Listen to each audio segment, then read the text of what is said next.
pé nǹkan tó yẹ ká look at ó làwọn facts. Ẹ̀gbọ́n mi dẹ̀ ti go down the memory lane láti analyse what we mean by Yorubaland and what we mean by Oòduà. Ó clear dáadáa wípé Yorubaland tá à ń sọ in those days ó sì ò kéré sí Yorubaland ìsìn. Yorubaland ìsìn is not the same as the Yorubaland which was equivalent to the Ọ̀yọ́ empire or so then. So ó yẹ ká get yẹn clear. So Aláàfin of Ọ̀yọ́ maybe kò get good advisers tó máa ṣàlàyé fún pé what the Aláàfin was covering then as Yorubaland ó kéré sí nǹkan tá à ń pè ní Yorubaland ìsìn, whether in terms of size or territory. Now you see the Yoruba extension ó ti lọ beyond modern Yoruba territories. Ó ti go beyond what we call the Ọ̀yọ́ Yoruba of those days. I was in Brazil mo use sí Brazil gan. There is an area in Brazil tó jẹ́ pé only the Yoruba language náà ń sọ ńbẹ̀. Yoruba tá à ń sọ ń bí báyìí òun náà ń sọ ń Brazil. I think it's the same Yoruba náà ń sọ ń Cuba. You still have some Yorubas in the western part of Africa, West Africa here, not just Nigeria. Ìgbà téèyàn kan ṣe analysis wọ́n jẹ́ kí n understand wípé what we call the Yorubas only the largest tribe in Nigeria worldwide ni mò ń sọ. So it is beyond èmi ni Aláàfin of Ọ̀yọ́ or the Ọọ̀ni of Ifẹ̀. The areas that the Yoruba land covers. Pé gbogbo wa jẹ́ ọmọ Yorùbá lónìí báyìí ó yàtọ̀ sí Yorùbá Ọ̀yọ́ nìkan. Yes. So bóyá wọn ò ṣàlàyé fún Aláàfin dáadáa, ìyẹn number one. Number two ni wípé kò gbọ́dọ̀ sí argument kankan between the Aláàfin and Ọọ̀ni of Ifẹ̀. Ṣé rí ibi tó ń pè ní seat tí Ọọ̀ni of Ifẹ̀ ń occupy, it is the seat of Oòduà. Seat bàbá ni. So lóòótọ́ àwọn tó ń joyè Ọọ̀ni up till now they are not direct children of Oòduà. But ṣé mọ̀ pé nǹkan tó confusion tí Aláàfin rí get ó ní pé is one of the direct children, in fact bóyá last born not yet pé of Oòduà. So he looks at himself as the one rightful owner of the throne of his father, whereas bàbá ẹ̀ didn't hand over to you. So àwọn tó ń jẹ Ọọ̀ni of Ifẹ̀ they are direct custodians of the seat of the father of the Yorubas. So tí wọ́n bá ń joyè tí Ọọ̀ni bá ń fihàn joyè as Oòduà of Yorùbá, Oòduà kíní kan jẹ́ òun fi lágbájá jẹ́ oyè of Yorùbá of Oòduà ó correct.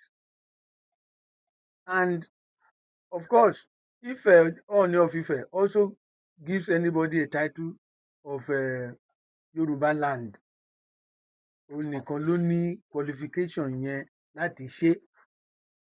The Aláàfin of Ọ̀yọ́ only has power as long as it doesn't go beyond Ọ̀yọ́ kingdom or Ọ̀yọ́ empire or Ọ̀yọ́, ó lè fi hàn joyè of Ọ̀yọ́. But if it's going beyond that to say that ó ń fi hàn joyè of Yorubaland, ìkọjá àyè ni o. Because the Yorubaland we are talking about now is not the same Yorubaland that existed in the 18th century and so on. So it is the Yorubaland of modernity là ń sọ̀rọ̀ ẹ̀. And that covers the Ekiti land nǹkan kan. Do you know, Pitu, those days wọ́n ní tí Ọọ̀ni bá fẹ́ jáde ní ààfin kò sí ọba Yorùbá-land kankan tó gbọ́dọ̀ tẹ̀ta including the Aláàfin kò lè jáde, kò gbọ́dọ̀ jáde síta until the Ọọ̀ni comes back home. So ṣẹ́rí, it's not because I'm an Ife prince. My grandfather was the Ọọ̀ni bàbá wa Adémilúyì. So it's not because of that, but I'm talking about facts. So Aláàfin of Ọ̀yọ́, you know, he's not called Aláàfin of Yorubaland. But there is no ọba of Yorubaland tó lè equate ara ẹ̀ sí Ọọ̀ni of Ife, kò sí, including the Aláàfin. Aláàfin ọmọ ló jẹ́, respect your daddy. The Ọọ̀ni of Ife is the father of Aláàfin. So there should be no argument at all. If anybody wants to go into history, you can take permission from my Egbon here. He has a book on the Yorubas, and he will be ready to give it to you to study, so that you can know what the facts are. Then number 2 ni wípé I blame the Aláàfin for making the son of Tinubu lọ fún lóyè. Kí ni achievement Seyi Tinubu as a Yoruba is it man? Okanlomo ilẹ̀ Yorùbá ni wọ́n ń sọ yìí o. What is his achievement? Tí Aláàfin fi ń fún ní oyè. I can understand that of the mother, whether by age or by spiritual disposition as a pastor in Redeemed Christian Church of God, or as the wife or first lady of Nigeria in Kankan. Yes, maybe by those singular achievements, she can be qualified to be given a title in Odua. But Seyi Tinubu, what is his achievement? Ọmọ ààrẹ ni. What is the achievement of this boy? Tẹ́ fi ń fún ní traditional title as kìnnì kan of Okanlomo. of Yorubaland. Okanlomo ilẹ̀ Yorùbá. So Seyi Makinde will now be chief kìnnì kan. Ẹ̀rọ Seyi Makinde kọ Seyi Tinubu. Seyi Tinubu jàre. Mo ṣe rí orúkọ ọmọ mi Seyi Makinde. I'm so carried away each time. When I see his achievements, I'm carried away. Now, mo fẹ́ sọ pé what is the Aláàfin of Ọ̀yọ́ should tell us what is the achievement of Seyi Tinubu tẹ́ fi ń fún ní title. I think you should withdraw that title. Yes, you should withdraw. Oh, you should when you weigh somebody's achievement, ló máa jẹ́ kó mọ̀ bóyá whether to gratify him by giving him title. What is the gratification that we are getting from making Seyi Tinubu a chief in Yorubaland? Why? Kò sí reason. Maybe the Aláàfin, I want to advise the Aláàfin of Ọ̀yọ́, concentrate on developing Ọ̀yọ́ town. There are many towns to surround Ọ̀yọ́. Fiditi is there. Ìsẹ́yìn is there. What's this place? Where is there? I worked in Ọ̀yọ́ as a veterinary officer, in charge meat inspection and in charge fashola for 2 years. Èmi ò rí development kankan lọ́yọ̀ọ́. And I have been to Ọ̀yọ́ about twice after that. I can't see any development.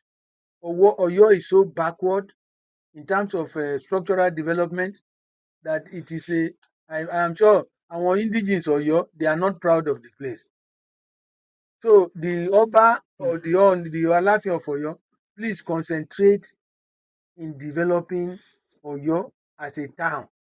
Sure. It does not show good example of a town that is headed by the Aláàfin. Káàdẹ̀ rí pé kò sí good buildings, kò sí good roads, kò sí structural development tó dáa. We can't see companies coming to Ọ̀yọ́ to establish. Why are you the Aláàfin of Ọ̀yọ́? You better do something quickly. No. Nígbà tí kábíyèsí débẹ̀, ó sọ pé òun máa lọ sí China, òun láwọn kan bẹ̀, òun máa lọ kó wọn wá bẹ̀ sí industrial and entrepreneurial development lọ́yọ̀ọ́. Ìyẹn lèmi rò pé ìgbàmójútó. Ó sọ pé òun máa ṣe an hospital tàbí a center of excellence iye mi ìbá mójútó ìyá ní gbogbo eléyìí èmi ni ẹnìkan jẹ ẹnìkan ò jẹ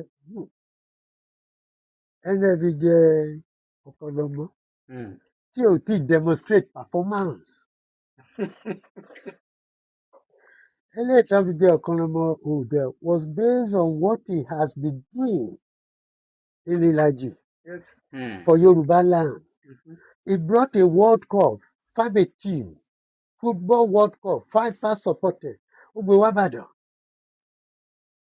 That added value to Yorubaland. So somehow Okanlomo Oòduà, I have no problem with him. He has a radio station, he has businesses, I can see it. Yes. Demonstration. Gani Adams, nobody will call it. I think that was Oòduà. I mean, how you try to protect us and things like that. You know, at the time. Seyi Tinubu wá ńkọ́? I mean, you can make him. Amòfin ni, agbẹjọ́rò ni, ọmọ ààrẹ ni. No. You don't get a chance to go there ọmọ ààrẹ. Àbí nítorí pé ojú ọmọ ààrẹ. No. He has to demonstrate performance. Now you should encourage him to demonstrate performance. Let him use his network to help the youth here. A rí ìgbà tó ń kó ráìsì lọ sí Bọ̀nú náà, a rí gbogbo ẹ̀ àti nǹkan lọ. Àti ìgbọ́ pé kó wá sọ̀yọ́, àbó kó wá sí Akínmọ̀rin. No. So let him demonstrate, encourage him to demonstrate performance. And then he will earn it. Get me say, Madam MK jẹ́ Ààrẹ Ọ̀nà Kakanfò. Ní gbogbo nǹkan tó ti ṣe resource investment in ITT, Middle East, Africa, but more importantly, a rí i pé ó win election tó di private. So he earned it. When they made Akintola, he was a premier. So he earned it. Allow Seyi to earn it. Encourage this brilliant young man to perform. You know, you don't inherit performance from your parents. Kalo Momo Shoshi was one of the greatest prime ministers. Ṣebúrò ẹ̀ ni.